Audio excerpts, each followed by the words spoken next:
I'm hoping I'm in shot, but I have absolutely no clue. So I should probably start by explaining what this project is all about. I'm HerOrangeCoat. I'm an alt folk musician from West Yorkshire, and I wanted to do a project where I would go to 5 different woodland locations, sit in these spaces and write and record songs in situ, inspired by the folklore, history and ambience of those spaces. Places have been pretty important for me in my writing, whether it's a practice room or as I keep being drawn back to spaces in nature. So I wanted to respond to and capture the atmospheres of the places I went to. I am hugely fortunate to have received the NextGen Fund from Youth Music, without which I couldn't have done this project. And so, in early summer 2025, the project began. It began with equipment. One of the main reasons I applied for this funding was that the basic essentials I needed for the project were out of my budget. So I got a Zoom H1 recorder and some headphones for in the field, which is what you see me experimenting with here. I was testing it out in the garden to see how much I would capture the surrounding ambience and how much I would capture to a high enough quality my own sound. I was trying to work out the best angles, trying to work out how to get rid of the wind, and the neighbour's cat also helped out, which is always a bonus. Another key bit of kit was a rain jacket for my ukulele case so that I could take it out into the woods without destroying it. Whoa. I decided to experiment with my ukulele strings, so I use a high G on my uke, but I thought that the dark subject matters I'm usually drawn to might work better with the low G. In the end, I didn't like the tone of the ukulele. I changed the strings on enough to use it, but it was another experience along the way.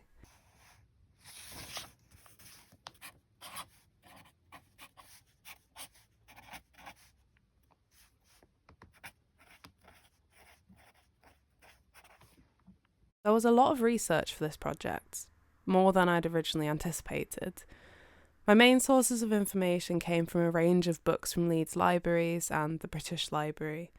And from these I found some amazing stories, some things I knew, like Tom Tit Tat, which is an earlier version of Rumpelstiltskin, I believe. And it's also called Habertrot and Scantly Mab up north, which I love. And I love the way these stories are retold and reshaped and relayered and layered and layered with meaning, and that's something I kept thinking back to. My own place in this telling and reforging of stories. There were also stories I'd never heard of, like Billy Biter in the Round Park Inn, which I found out about in Ruth Tongue's Forgotten Folk Tales of the English Counties. Good morning. I am here at the British Library. Today I'm doing a research day, and I'm going to be researching about the different woodlands that I'm going to be going to and the folklore surrounding them and all that sort of stuff. So it should be a really fun day. But yeah, it's really nice to carve out some time to actually look into this stuff and kind of validate the creative process. It should be a good day. That has been a very, very long but absolutely fascinating research day. I've still not fully decided 100% where I'm going. I wanted to make all those decisions before I even came here today, and so it's a little annoying to be leaving here still not having made those decisions, but I have found out some really, really fascinating stuff today. So I found out that Dolby Forest, which I've got memories of going there as a kid and like doing some bike racing. It always felt really magical of a place, and I've been back since and I've done some walks there, and it really does have that feel. I've learned that that's a really new woodland, so there was a huge like depletion of like timber stock during World War One, and then after World War One, that's when the Forest Commission was set up, or the Forestry Commission, and Dolby Forest is coming out of that move to having a more national organisation to help us have a timber stock, so that when it's depleted, for instance during World War II, you've kind of got recourse to building that back up again.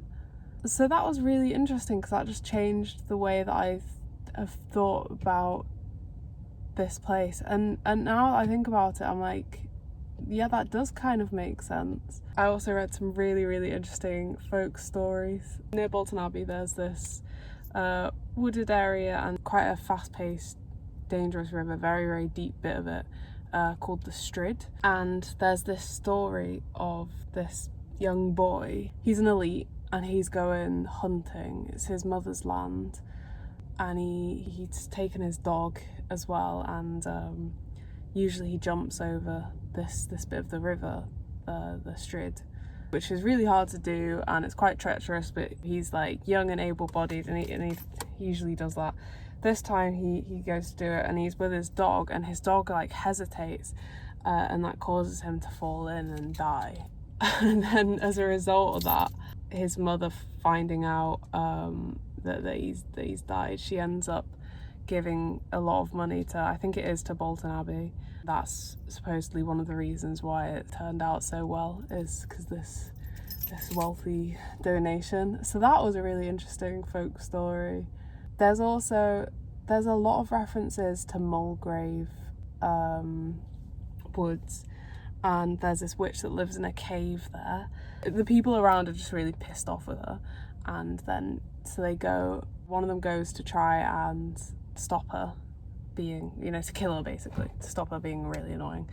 And she chases him all the way to the edge of a river.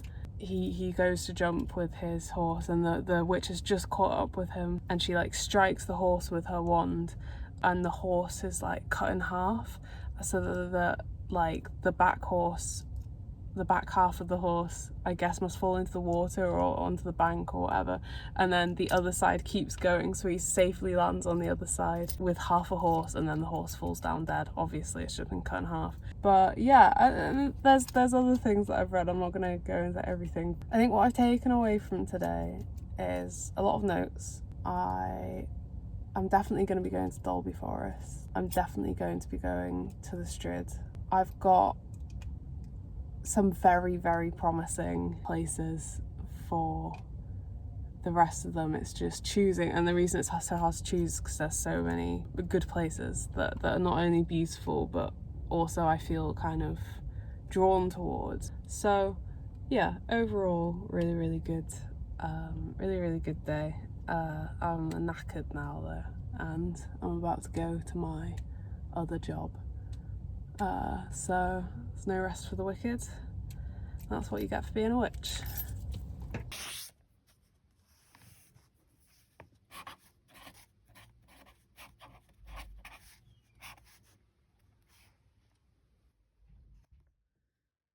So I had a false start.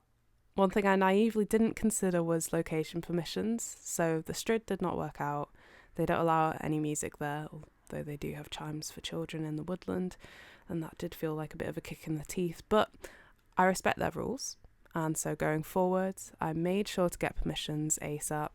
I wrote risk assessments, included my PLI certificate to try and make sure there'll be no issues. So back to research. Today I have reached out to a few artists. I'm going to commission a piece for the album art, and I'm very excited for that. We're going to do a location 1 take 2. My first proper one for this project is now going to be at Judy Woods, which is in Bradford. I think I'm going to write about parking, which is not a thing that I thought I'd ever write about, but here we are, throwing myself into it so much more than I thought was possible. I've done so much more reading for this than I was ever planning on doing, and it's fascinating, and I'm finding so much.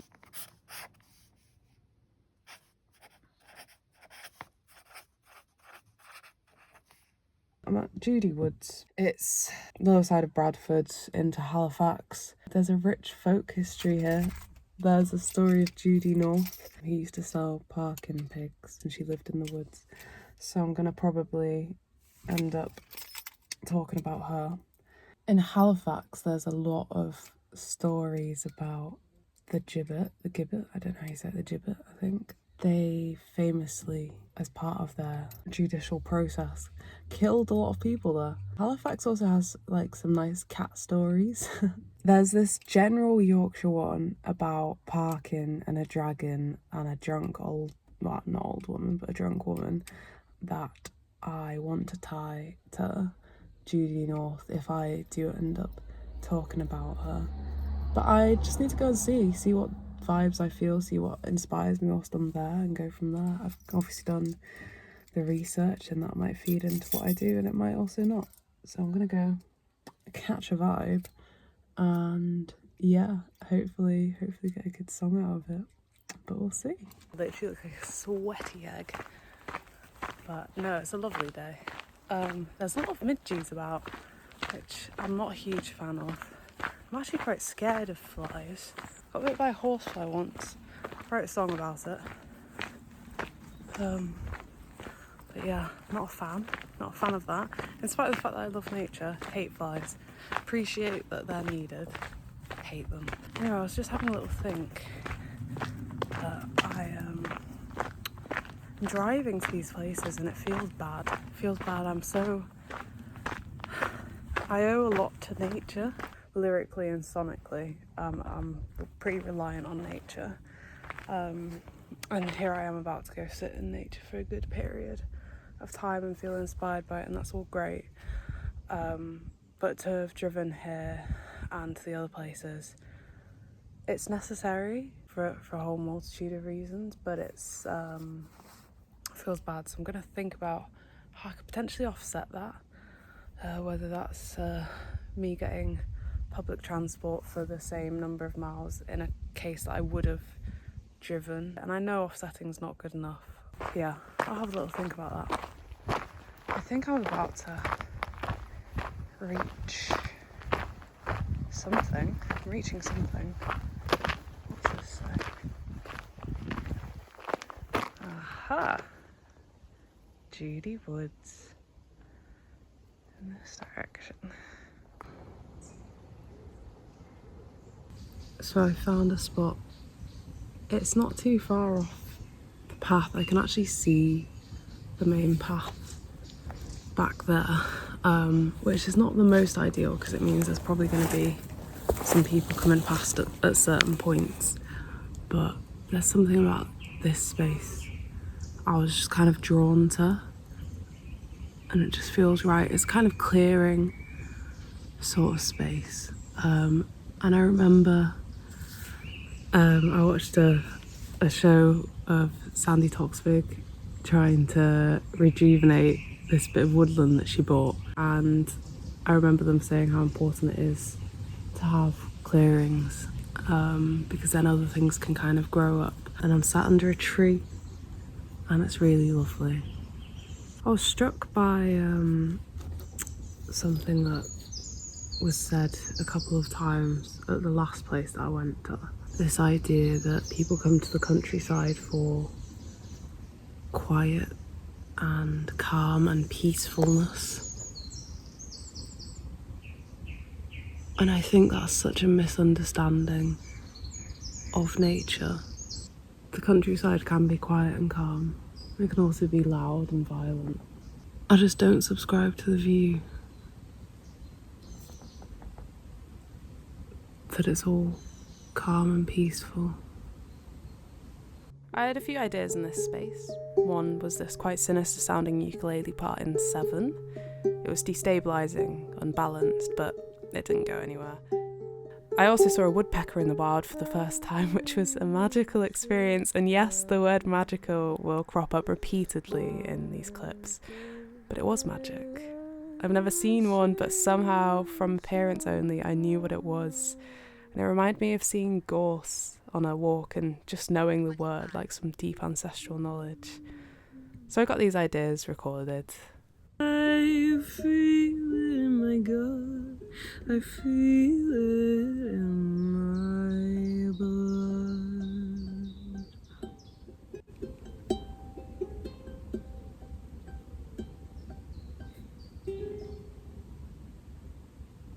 It's currently 1 something. I've had quite a lot of ideas. I don't particularly like it. And this is the process of creating things, is that it's a lot of trial and error. it's still not feeling quite right. But what I'm gonna do, I'm gonna quickly have some lunch, then I'm gonna move location and then feel more inspired hopefully, and keep having a little play at things and just see where we go from there. This was the point where it all started to come together. I walked down some steep banks because I was drawn to the sound of water and found this gorgeous sight. But right after leaving the water's edge, I came across the most epic dried up gully. It was pretty dramatic, eaten into the landscape, but notably barren, almost like a shadow of itself. And this sparked the next idea. Dry moss crumbles in the most sickening way. It's how I think our bones break. It's how I think our bones break in the heat death. You can't see, but I sat on the gully's edge to write this. I felt mournful, and I wish I could show you what I saw, but no camera angle captured it. The lighting on one of the sunniest, hottest days of the year also betrays the mood, but the mood is also complex. There's a lot of hope in the song, and I kept thinking of water as a life-giving entity.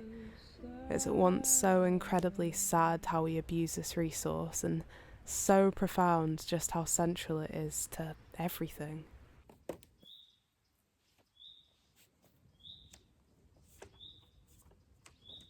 I had to come away from that sight of hopeful mourning, or however you can characterise those emotions, and I finished the song back where it all started.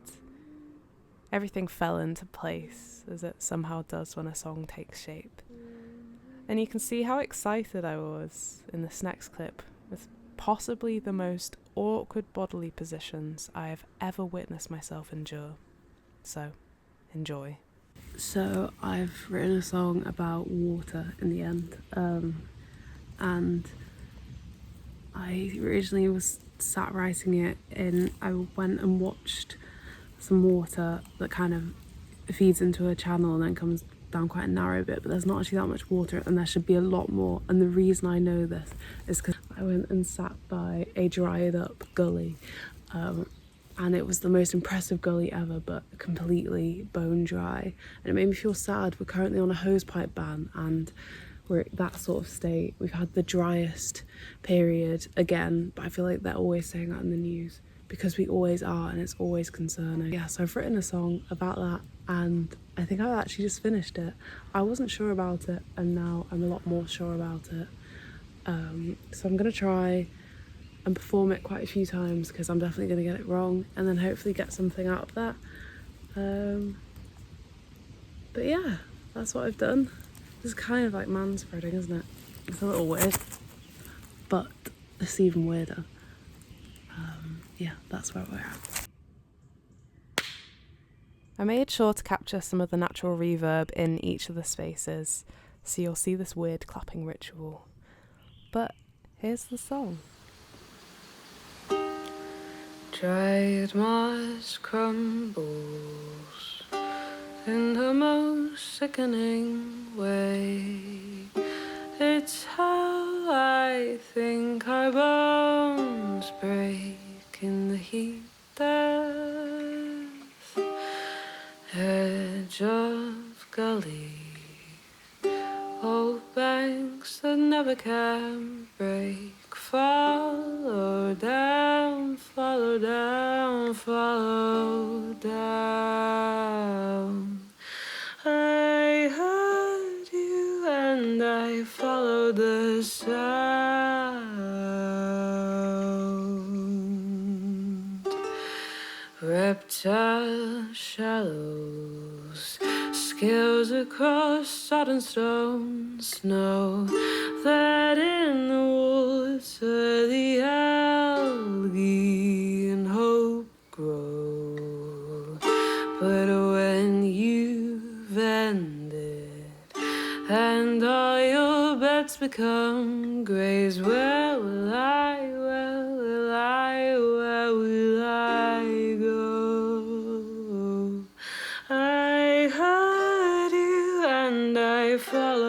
the sound.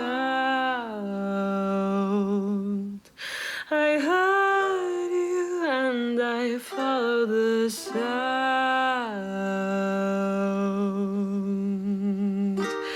Fallen trees crossed like a stigmatic starlight, and everything leans in a reach and take out.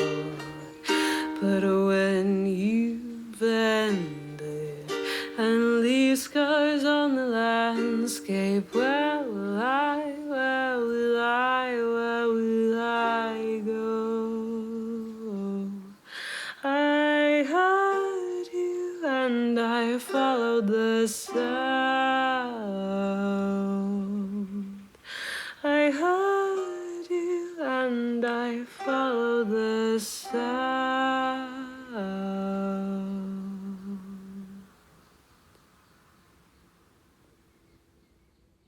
I think I've got something usable, which is fab. It's actually been quite an intense day. I was getting stressed that I wouldn't think of anything good.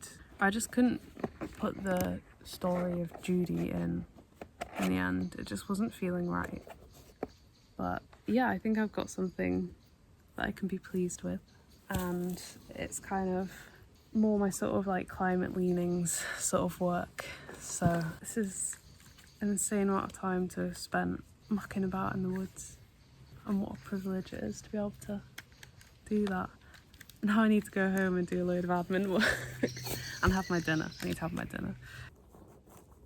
So that was it. I'd sat, written and recorded a song in one day. I'd taken a million takes and it was time to go home.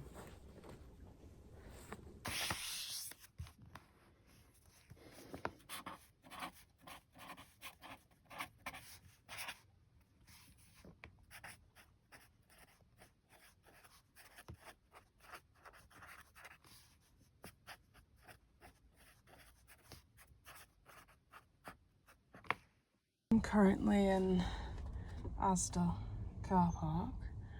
I've just bought a new SD card because I fucked up my last one. Dropped my laptop, was the micro SD and the SD card reader were in there, so that literally snapped them both in half, which was great. Luckily I'd saved what I needed to before that. I was just trying to get into it, but I found this really funny. It says security protected, remove before microwaving, which I don't know about you, but I don't tend to microwave my SD cards. Time is getting on and it's stressing me out. I physically could not leave much earlier than I did. Please give me like 20 hours. Oh, thank fuck, yes. Okay, that's good. I've got a recording device. The bare minimum for this project. So I'm going to Knaresborough today. Very excited for that because Knaresborough is where Mother Shipton's cave is, and I'll probably end up writing something about Mother Shipton at some point in the day. But yeah, she's this prophetess who supposedly predicted a load of things that, quite frankly, are just people usurping her legacy for their own political interests. I'm not actually going to Mother Shipton's cave. I'm going to Knaresborough Forest Park, which is this really cool community-owned bit of land in what used to be Royal Knaresborough Forest.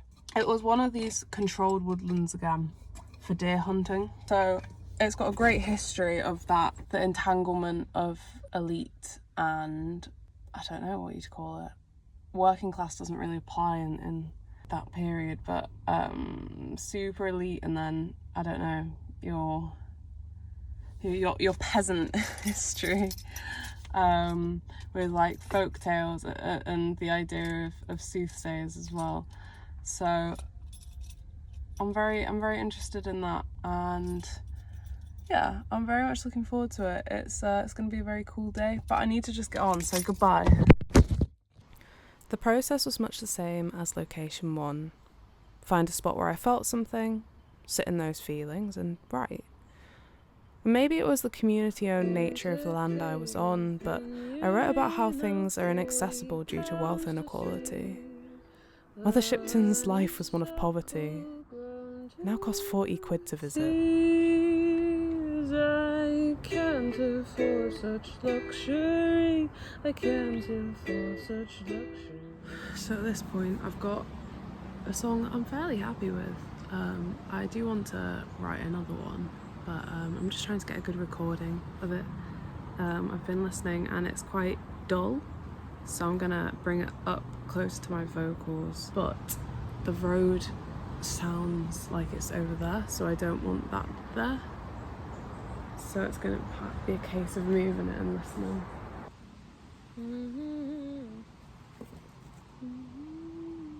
The deer is now a rarity, but once the forest core, the lone stack stood amongst elm trees. I can't afford such luxury, I can't afford such luxury. As I said, I had a few ideas, and creepy ukulele riffs obviously kept returning. Stick with what you know, I guess. So I've got something that I am vaguely happy with. I've enjoyed that, but I'm now going to go find a second location. I've already got a bit of an idea, and it definitely requires a change of location because, yeah, it's got a very different feel to it. I saw what I think was a shrew. I just They looked more like a mole, but that would have been incredibly unlikely, so probably not. So I've just come to this exact spot because a deer was just here that I saw. I think it must have been drinking, but I scared it off and it ran all the way up to that meadow, and then stood and watched me for a second before it then ran even further away. We literally have a deer problem in the UK. They don't have a natural predator anymore, so there's too many. But to just kind of see one just in the woods was really special. I'm also here because this tree, look at it. I saw a shrew amongst the branches. I saw a deer by the stream. I saw a sparrowhawk a-circling, sat by a thistle, and I dreamed, and I dreamed. I've written 2 songs. The first, which I'm very happy with, it's very different to the sort of stuff I've been writing, but because I've been exploring a load of folklore and stuff, it's kind of a chance to try out new things with my writing. It's about the land not being owned by the people, generally, really restricting what you can do, and it's owned by these like major elites, and just thinking about how unfair the structure of society is more generally, and how that goes back a long way in history. So in the song I talk about how this woodland here used to be managed woodland. It used to be a deer park for hunting, which is, some of our oldest woodlands have that history because otherwise they would just get like destroyed over time. The woodlands that tend to have survived tend to be privately owned, and that's all very well and good for conservation and stuff like that, but it restricts what you can do on the land, so it's very difficult to connect with the land with these sorts of restrictions and pressures.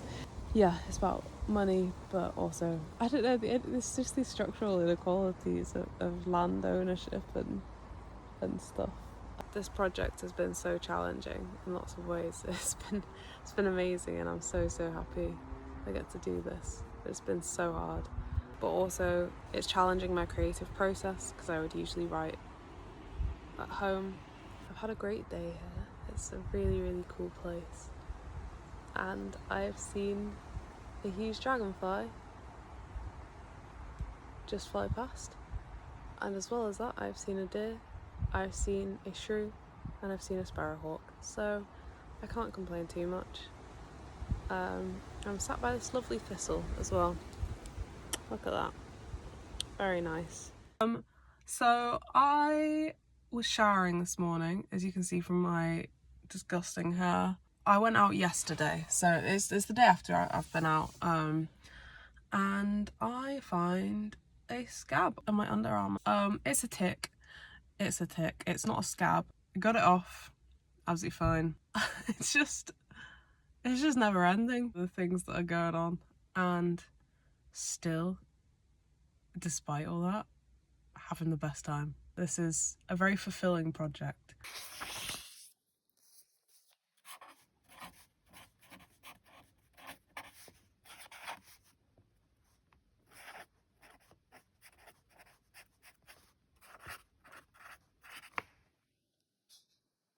So I'm going to Garbett Wood today, and I've just arrived at the Sutton Bank Visitor Centre, which is where I am parking.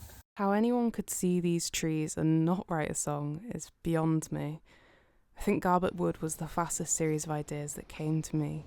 Something really just went right that day. So if I'm right, that's Gourmet Lake. That's Gourmet Lake there. It's supposed to be black. It's very much green. So far it's going really well. I feel so inspired by this place. There's just so much to kind of draw upon. My phone holder that I used to then be able to film stuff has broken, so currently... Oh! Look at that. So huge. That's my hand for comparison. I'm gonna keep getting distracted, but I'm feeling it today. Feeling very inspired. Already got stuff written down, and I'm very excited to get the ukulele out. So the story in Garbett Woods and Gourmet Lake, there's a story about an abbot and the devil. And basically, this abbot's horse is stolen. And there's this chase through the woods.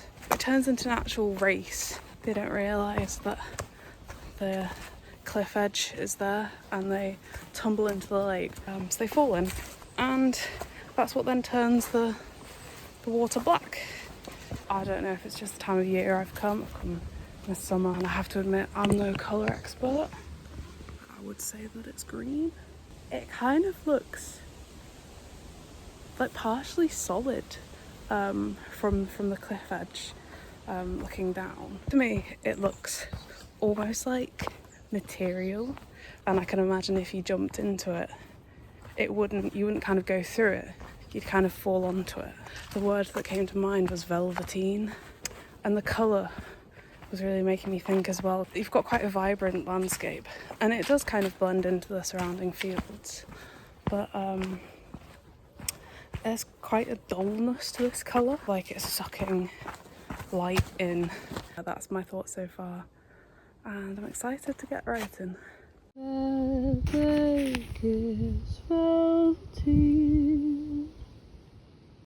Too solid in the landscape.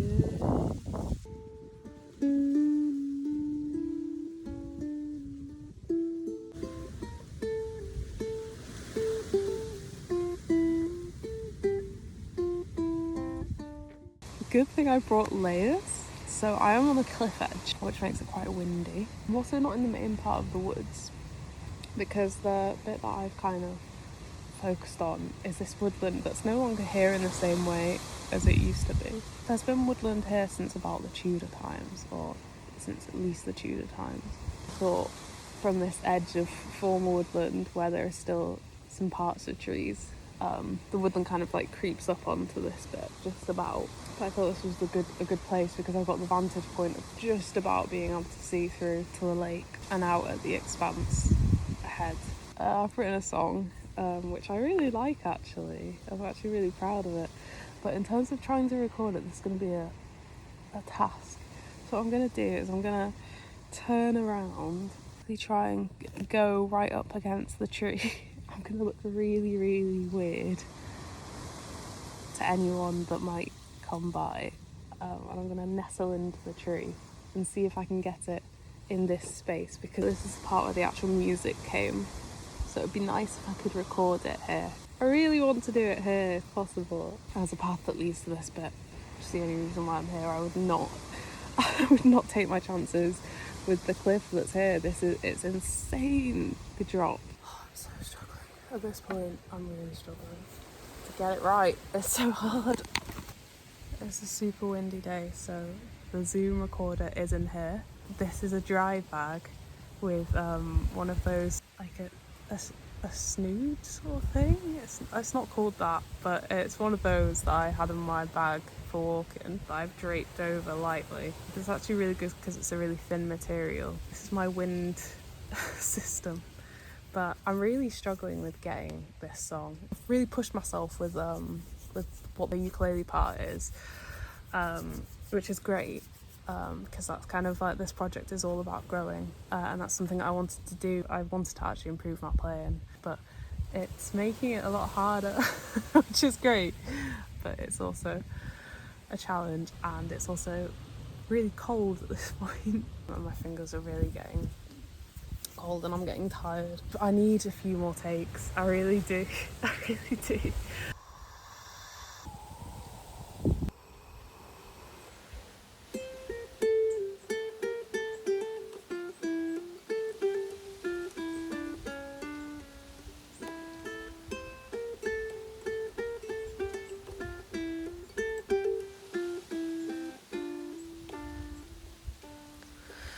That lake is velveteen, too solid in the landscape.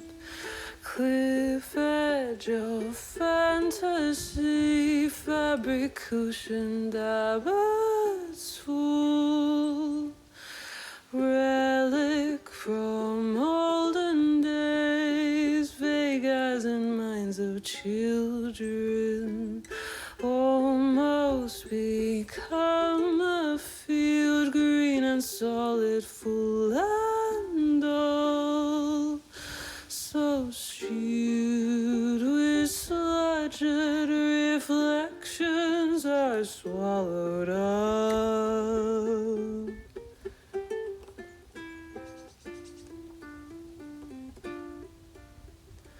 Caught in fibers of blanketed muck.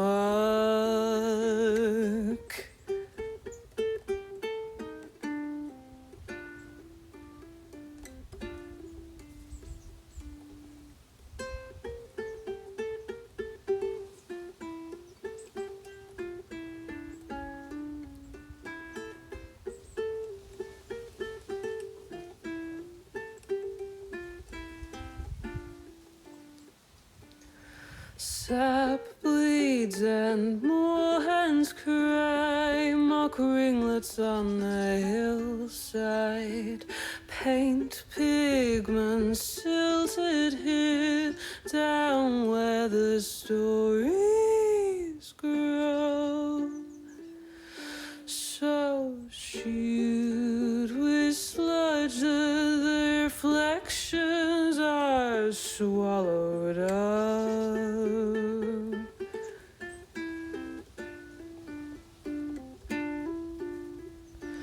Caught in fibers of blanketed muck.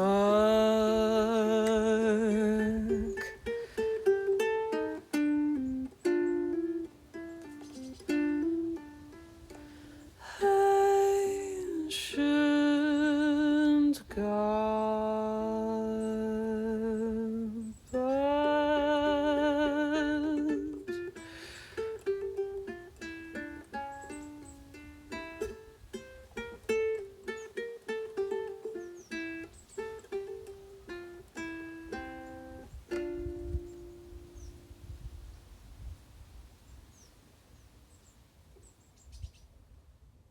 So this is what I had to work with, and this leg came off. So it's been a very makeshift kind of day. I am so happy with that song. I'm so happy with that song. I felt it when I first came here, when I first arrived, and I was walking around, and I instantly had ideas, and it just kind of flowed. And I feel really proud as well, because I worked really hard to get that ukulele part, and I'm trying really hard not just to have the most simple things anymore. So it's really nice that it all kind of paid off, I hope. We'll see what the quality of the recording is. It's basically about the lake. It's about the view to the lake, and it's about that folk story of these guys coming off of the cliff and into the lake. I say sap bleeds and moorhens cry, and that's because I saw a cut down tree with the sap that literally looked like blood, and moorhens cry. I saw some moorhens on the lake, and they were making weird noises. I originally tried to say that they wheezed, because their cry always sounded like slightly wheezy, and I was thinking like, oh, it's so thick and sludgy that they're like out of breath in a way. But I changed it to cry. So sap bleeds and moorhens cry, mock ringlets on the hillside, and that's a reference to the silver birch trees, slightly more over that way, that are like almost curly. It's really, really cool. And so it's like they're trying to like ringlet. Anyway, go visit Garbett Woods in the North York Moors. It's a really, really cool place. I've had a great day. I had a brilliant day. Yeah, I'm gonna call it a day.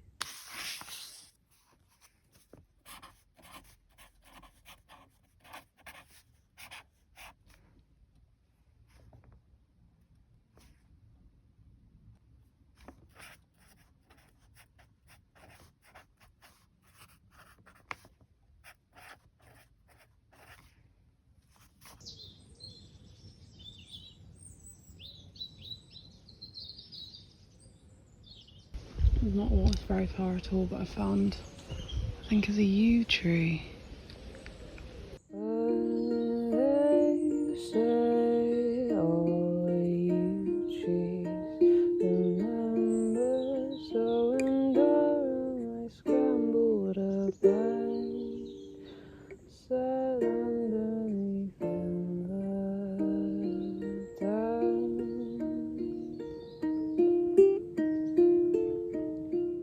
So, just to update you so far, I've written the song and I'm really happy with it. It's about, so I came here and I was really inspired by the yew tree that I found here. There's some others around as well. I've been looking for them every place I've gone, and I've so far not found any. So there's a story, so I'm trying to be in frame because there's not many places I can put my phone. There's a story of a girl. Now there's multiple versions of this. There's one where there's this girl who's not listening in church, and the priest gets really angry and he chops her head off and puts it in a tree. And basically he puts it in a yew tree, and her hair is kind of like enveloped by the bark, so the bark grows around her hair, and so no one can take her head off. And this is like down in West Yorkshire, this story, generally, but it's said that yew trees remember that this happened, and that's why they've got striations, these like stripes in them. It's like her hair. But I was thinking also about the version. Now this one's really, really creepy. There was this girl who used to bring supplies to this hermit in the woods, and the hermit watches the girl grow up and he falls in love with her as it grows, and he decides that even though he's kind of struggling with his religion in terms of like he's supposed to be celibate, he decides he's going to confess his love for her. And he does, and she's horrified, rightly so, and he gets really angry and he throws her against a tree and she dies, and he's still angry and he cuts her head off, pops it in a tree, a yew tree, and the same thing with the hair happens. I've basically written about coming here and being drawn to the yew tree and how yew trees are supposed to remember, and so I feel like I'm searching for this person. It's really sad to think about women in these folk stories and the violence that's just kind of like cast aside, I guess, just like accepted as a part of life, and it's just not okay. You can't feel truly connected to her or her story, and whilst all these yew trees are said to remember her, there's something very lonely in that from both sides, I think. I'm gonna move around to get a better shot and start to just take takes a bit now, I think, because I've got a song, I like it, and then I'm gonna move somewhere else and write another song because it's really fast travel, so I don't want to not get a good one.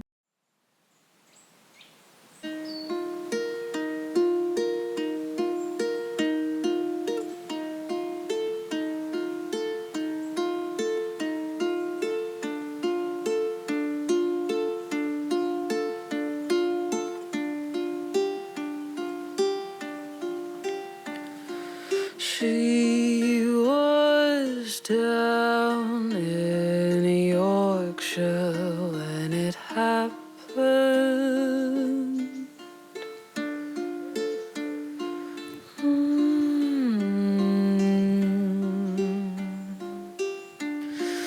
But they say all you trees remember, so in Durham I scrambled a bank, sat underneath in the dark.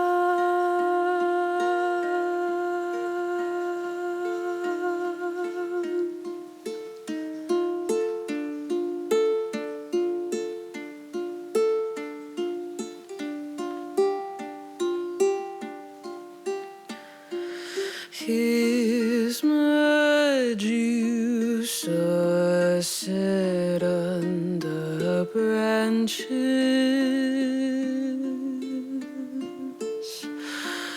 I'm stoned. Stories of striations, locks held tightly. I've no courage to peel the bark, so I sing to myself in the dark.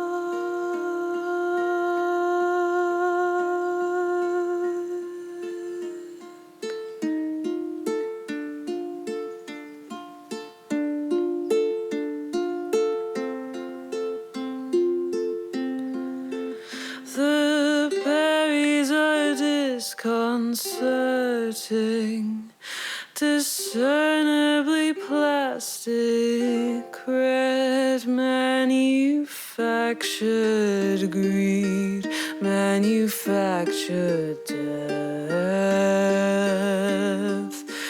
and the trunk twists in ways that hold secrets that won't relent.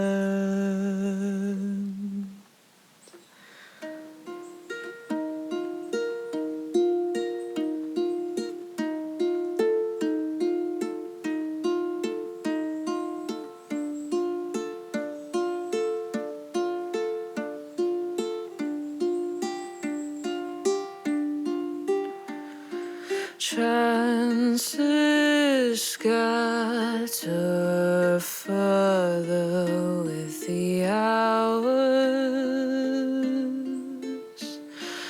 and I grow old. Softly feel the skin under my fingers. It's all that I can do. I cannot find a trace. This tree who does not know my loneliness.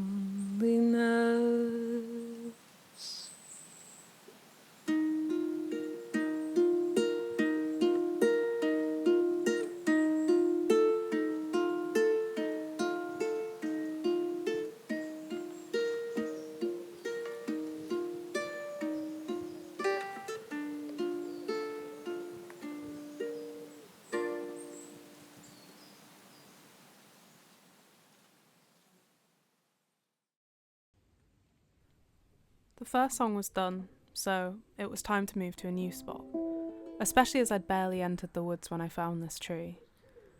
The more locations I did, the more I found my footing, and I was finding inspiration more and more naturally just coming to me.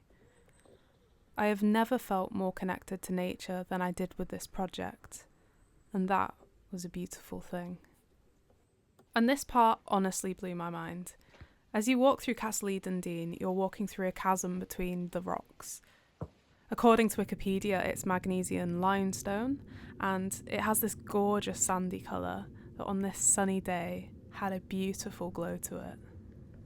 I've already written a song as part of this project about dried up waterways. If not, I would be so inspired by this. This is insane.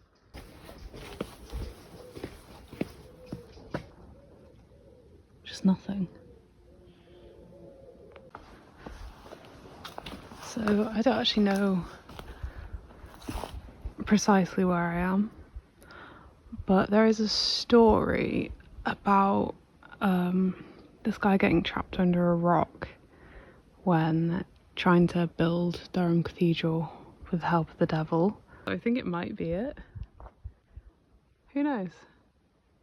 Something really disconcerting about the way this grows like this, straight up.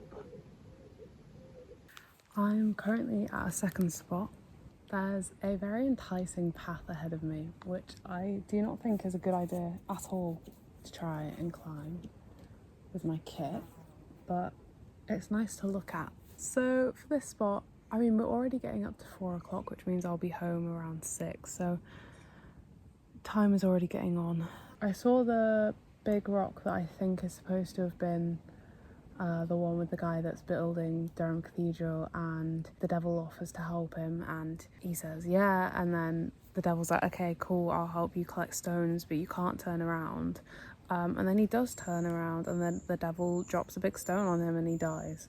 I am really, really happy with the song that I've got so far. And I'm just gonna have a little play around and see if I can get something else. It would be good to have 2 if possible, just in case, but if not, that's also fine.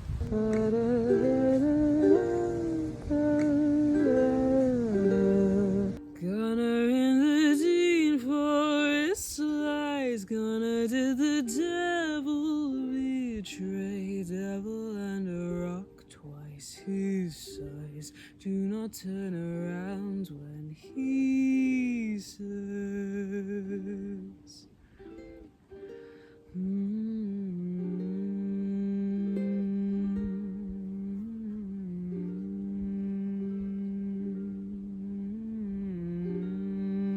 This has been a very successful day. I've got 2 songs, the first of which is my favourite, by quite a long way. But I've got 2, which is always good. So I've got like a nice backup. I'm glad I did come and sit here because, yeah, I ended up writing about that rock that the guy got crushed under, apparently. It's cool to like draw on the folklore. So it's been a productive day. Very happy with that. Incredibly happy with the first song. What I am gonna do is tomorrow I am going back to Knaresborough because they've asked me to play at their Forest Day, which would be really, really nice. So because I'm going to be back for that, I'm thinking of taking my kit and then maybe writing another song, because I do like the one that I wrote, but I also feel like I could do better. I guess it's always going to be these little car chats because I just arrive at the places that I'm about to go play at. But I thought I'd give you guys a little update as to where we're at. I am so unbelievably behind with the mixing. I am behind on the artwork. The schedule has gone to shit, and yeah, so very stressed about all that. I'm trying not to be too hard on myself that the project has slipped. I need to make it work somehow, and I will, but I'm here today. I love the woods. I love going to the woods. I find it such a calming and healing space. I find it so inspiring. I'm going to focus on that. I'm going to have a great day.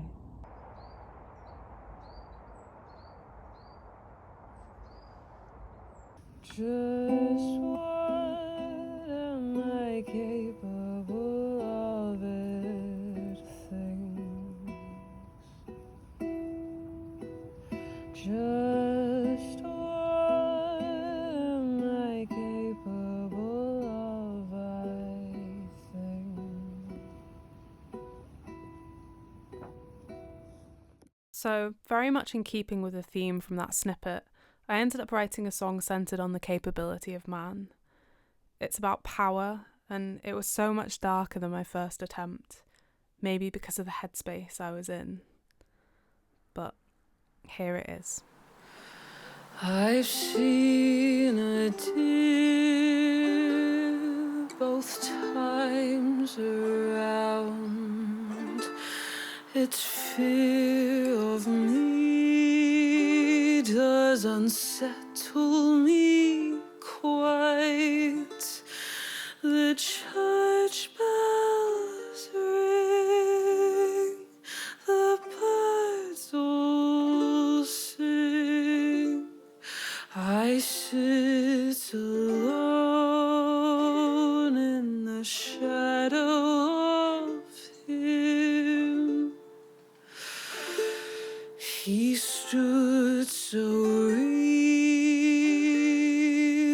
by the stream, a peaceful drink that I unsettled quite. The brain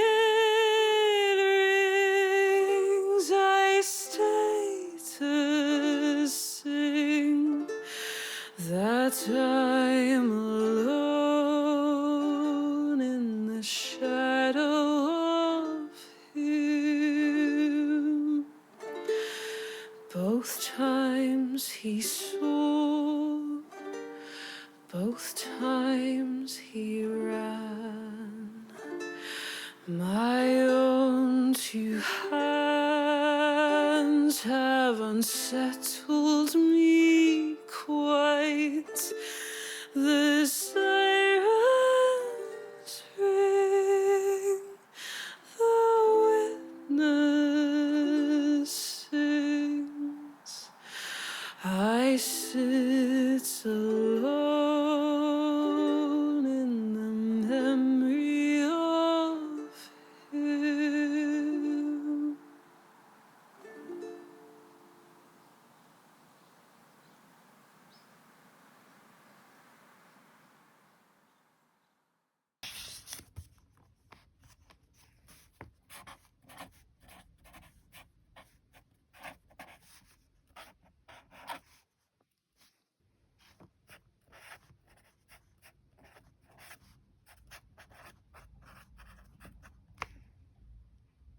It is 8:30 and I have just arrived at my first location, which is the Adderstone at Dolby. The reason I've started here is because I reckon kids are gonna love climbing on the Adderstone, which is exactly what I intend to do. So I want to get there first. So it's a bank holiday and I reckon, this is a nice family day out sort of place. I reckon it's going to be heaving at points. So I'm trying to go to the more predictable spots first, and then from there go to the ones where I think it'll be okay later in the day. This is the newest forest that I'm working in. It used to be forest ages and ages and ages ago, and then over the centuries became farmed land. And so in terms of the forest's history, like the folklore of the forest, there's really not much there, or there's really not much that I can find, because it is just new. I can literally see the rock, so I'm gonna go climb it. Let's do it. The Adderstone is amazing in that it calls for your attention. It sits so jarringly amongst the trees that it has to be acknowledged and investigated. it makes a point of itself. The quiet of the morning was breathtakingly beautiful and something that I rarely get to experience. It made me very introspective, and I kept thinking back to my family memories in this place, what it means to sit in a site of memory, and what it means to have made new memories here as an adult. Jurassic with the flames, this rock is Jurassic too. Sandstone deposited, and love notes carved out like runes. So I wrote about this, and I wrote about Dalby, and I got a few takes down, but Dalby Forest is a major tourist attraction, so it gets a lot of visitors. And whilst it is so big that typically if you're on a walk it won't feel busy, even if there are loads of people on site, when you're sat stationary on one of the features people are drawn to, you quickly find yourself surrounded by people, and as close as I was to the roads, cars too. It's 10:30, so I've been there for, 2.5 hours? Yeah, it got so busy and there were a load of runners and I've only got like 3 takes. So I'm gonna have to come back. What I'm gonna do, I want to write more songs. I need to make the most of like all the travel. I don't really want to go nearer the visitor centre yet. I want to leave that until later in the afternoon where people will be there, but they won't be starting their walk. So I'm gonna try Adderstone again later in the day, like the last thing I do, and re-record a few takes of that song I've just written. I might also record it if I'm getting the same sort of vibe of place in these other locations on this route. I ended up writing a song about Dalby Woods in terms of my own history of it, which is a nice one to end with in lots of ways, because I've been focusing so much on other people's stories and how that relates to like my own feelings and stuff like that. Because there isn't the folk history, I was just drawn to thinking back to my family history of coming to these woods as a kid. So I was thinking about that, and I was thinking about kind of the process of those stories forming and how they change throughout my life. I came here with my mum recently to find locations to record, and yeah, childhood memories were brought up, and it was also weird at the same time because this forest to me makes me feel very childlike, and yet there I was, an adult walking with my mum. And at one point I had to help her down a hill because it was quite steep and she wasn't very sure of her footing. But it made me think about your relationships with your parents and relationships with childhood memories and all that. So a lovely way to end the project.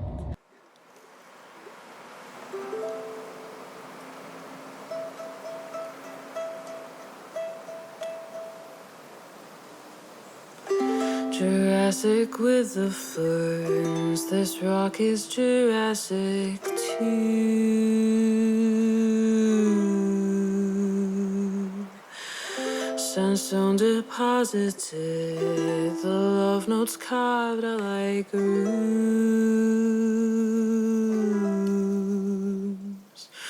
I walked with my mother and old TV shows came up, no warning.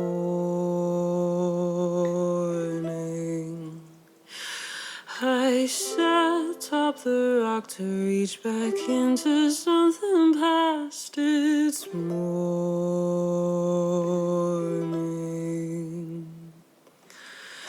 And at age 9 or so, a mountain bike and a pink hood.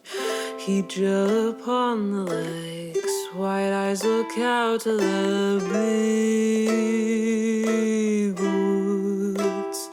I walked with my father and the races bubbled up, no warning. I sit atop the rock in case the serpents find it out, it's morning.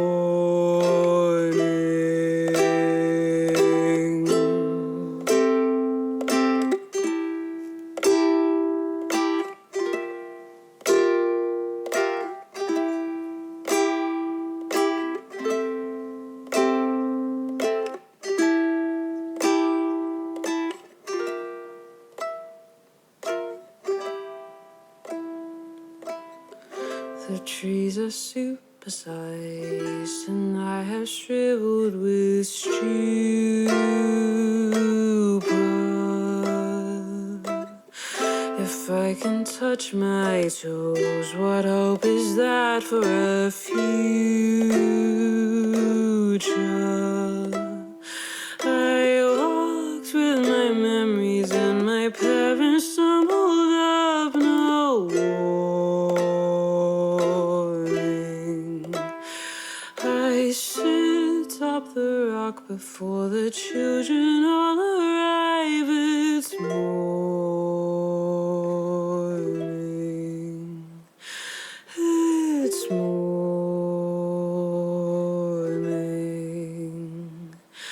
It's morning.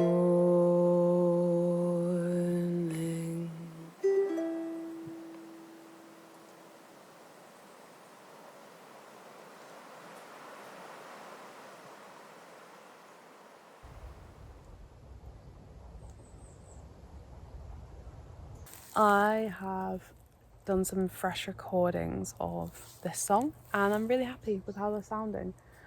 Because the ground is so soft here, I think it takes up a lot of any residual sound.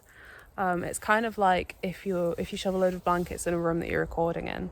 I really like this space. I kind of want to write something more inspired by this space for my next thing. What I'm going to do is I'm going to stop, I'm going to have a break, get down some ideas and see what I can kind of feel inspired by. It's really interesting how the space changes as the sun moves through it, and how each spot that you sit in kind of gets a different feel just from a tiny bit of sun, and it really just changes it.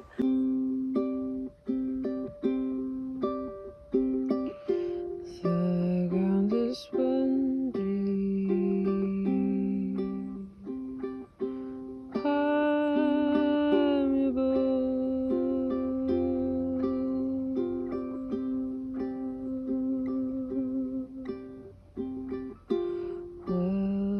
Soak up these songs and sing them back after nightfall.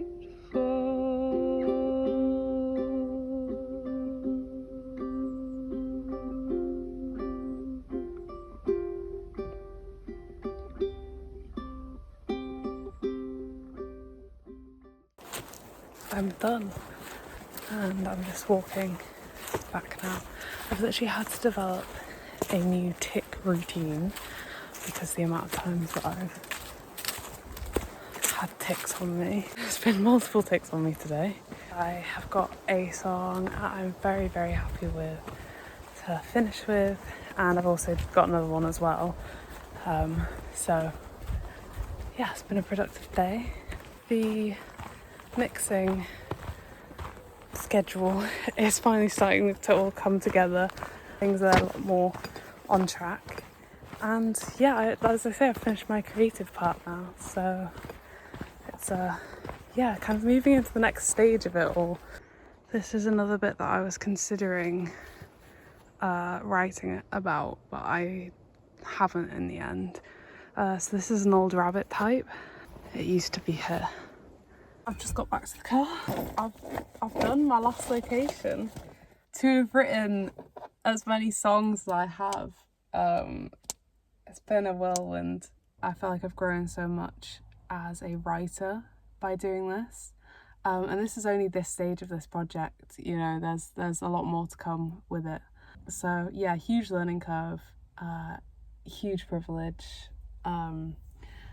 And yeah, huge thank you to Youth Music. Thank you also to all the sites that have allowed me onto their land to do the project. I'm very happy. I think I'll sum it up with that.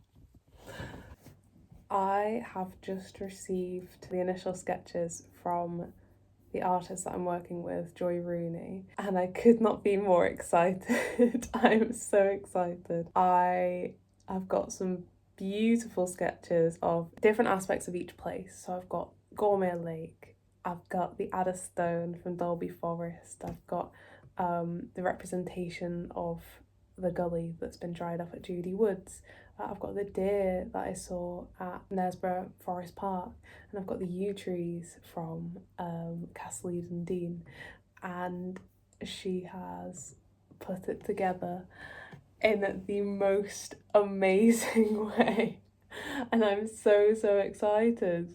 This is a project, it's all about places, and obviously you as a listener, you can't be in those places that I was in, or I mean you can go see them, that would be great, but it's kind of, how do I as the artist help transport you to those places, and one of the ways is through the commission, and Joy has absolutely smashed it. I realise I've not given you guys an update since the end of location 5.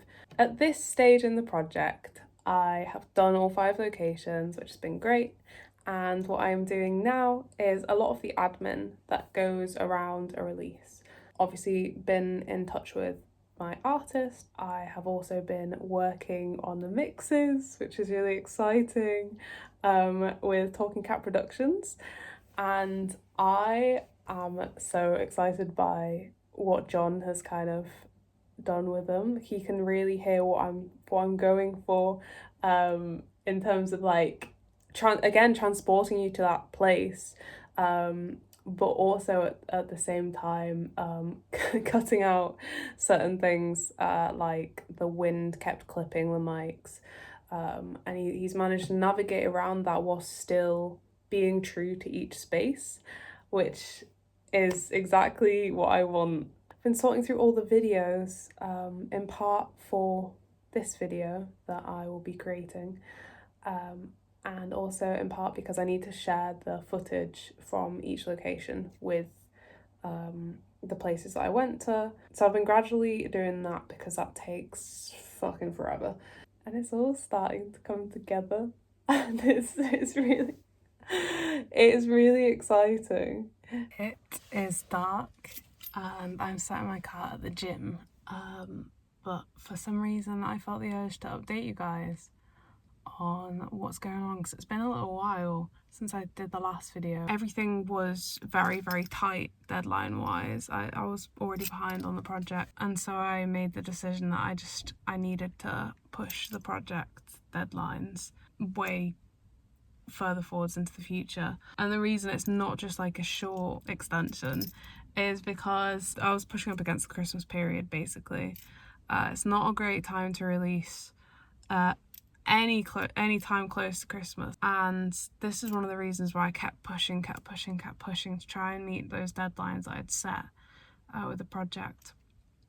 But I was kind of backed into a corner and I had to make the decision to postpone it. So rather than a mid to late November release, what I'm now doing is a February release, which is so far in the future it feels, but I'm just gonna get into gear, reschedule it all out, and try and do a better job than I could have done.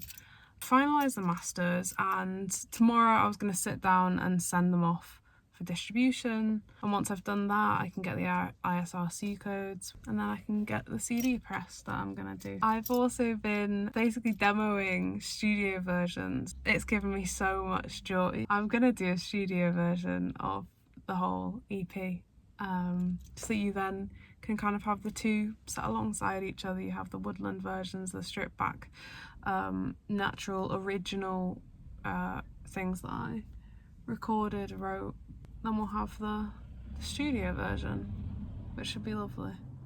Hello, I have just been doing the album art for the CD. I got this really cool artist called Joy Rooney who did an amazing job of the album art. And basically what I've been doing is the back of the CD case. So taking her work and trying to tie it in so that it kind of flows from front to back, but still has all the necessary thank yous and all the things that need to be said. Going good, it's shaping up to be something.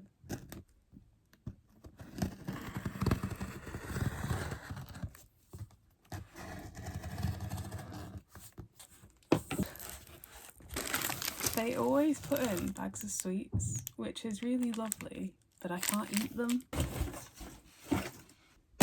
Okay, from one box to a smaller box.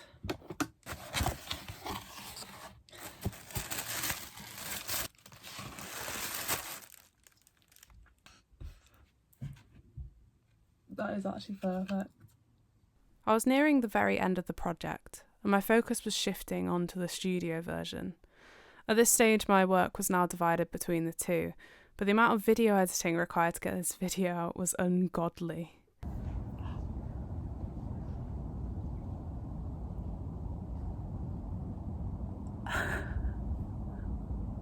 Okay, if that wasn't a sign, I don't know what was. 2 deer have just run past. I can still just about see them. That's incredible. Crow's really going for it. So I've come out to the woods to finish this video. It only felt right. There's a crow being incredibly noisy, and it's the most cold and miserable day in January, but it is still the most beautiful space to be in. This project has been incredible.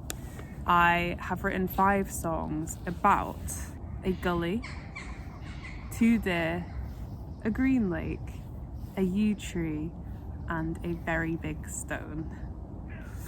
I spent a lot of time out in nature creating and transforming the space from simply a site of inspiration to a site of actualization.